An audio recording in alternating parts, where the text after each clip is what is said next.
से भरा सूटकेस लेकर निकल चुकी है। अब सवाल यह है कि क्या इस बार निहारिका की चाल पूरे मित्तल परिवार पर भारी पड़ जाएगी? सीरियल मन अति सुंदर की कहानी इस समय एक खतरनाक मोड़ पर पहुंच गई है।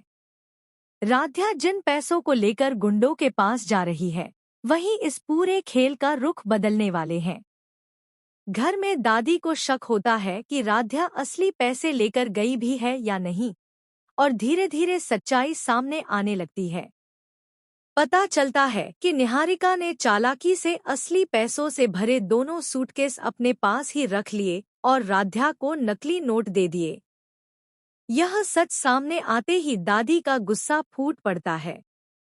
उन्हें डर सताने लगता है कि अगर गुंडों को नकली पैसों का पता चल गया तो राध्या और प्रथम दोनों की जान खतरे में पड़ सकती है।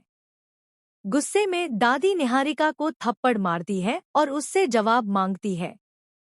उधर हालात और भी बिगड़ते जा रहे हैं। प्रथम पहले से ही गुंडों के कब्जे में है और उस पर पीछे से हमला भी किया जाता है, जिससे उसकी हालत और गंभीर हो सकती है। वहीं राध्या पूरे साहस के साथ गुंडों का सामना करने के लिए आगे बढ़ रही है। डर के बावजूद अपने पति को बचाने का हौसला उसे मजबूती देता है। वह दिल से दुआ करती है कि किसी भी तरह वह अपने पति को सुरक्षित वापस घर ले आए। अब आने वाले एपिसोड में सबसे बड़ा सवाल यही है, क्या राध्या इस मुश्किल से निकलकर अपने पति को बचा पाएगी या निहारिका की साजिश सब कुछ बर्बाद कर देगी?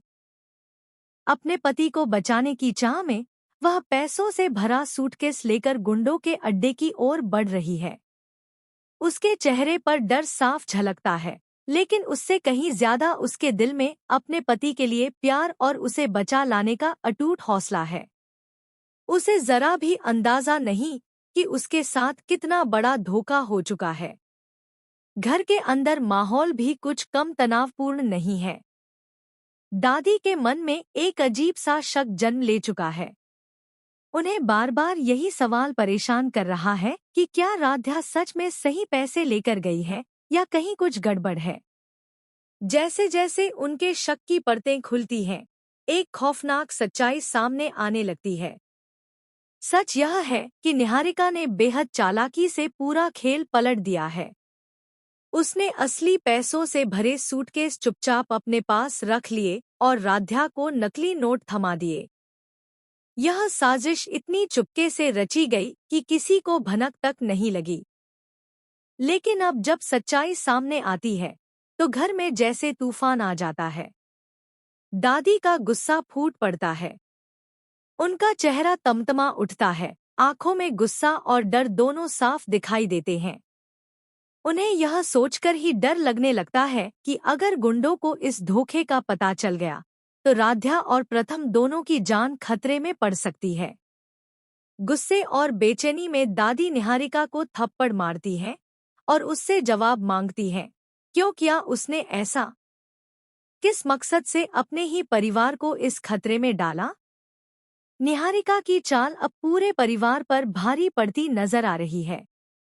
उसकी खामोशी और उसके चेहरे के हावभाव इस बात का इशारा देते हैं कि उसने जो किया है वह सोची समझी साजिश थी। लेकिन अब हालात उसके हाथ से भी निकलते जा रहे हैं। उधर दूसरी तरफ हालात और भी ज्यादा खतरनाक होते जा रहे हैं। प्रथम पहले से ही गुंडों के कब्जे में है। वह घायल है, कमजोर है और हर पल दर्द से जूझ रहा है। तभी अचानक उस पर पीछे से हमला होता है, जिससे उसकी हालत और भी बिगड़ जाती है। वह खुद को संभालने की कोशिश करता है, लेकिन उसकी ताकत जवाब देती नजर आती है। इसी बीच राध्या धीरे धीरे उस जगह के करीब पहुंच रही है जहां